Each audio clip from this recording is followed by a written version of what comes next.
Сакаме да ја подсетиме битолската јавност дека пред непосредно пред изборите 2013 година се запали планинарскиот дом Копанки. Тоа беше кампања за тие избори кога Владимир Талевски за 2 дена пристигна и кажа дека ќе го изгради планинарскиот дом. Денес, 4,5 години после тоа, таму не е ништо постигнато. Сакаме да ја подсетиме битолската јавност дека исто така во Советот на општина Битола предлагавме средства за изградба на планинарскиот дом. Советниците на ВМРО ДПМНЕ гласаа против. Сакаме да ги подсетиме дека и во Парламентот на Република Македонија нашите пратеници предлагаја амандмани за планинарскиот дом Копанки, исто така беа одбиени.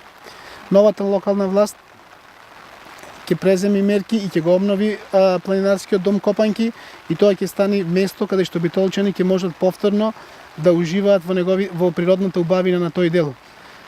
Ние сме посветени на тоа, ќе работиме на решавање на тој проблем и уверени сме дека во наредните години ќе го решиме проблемот.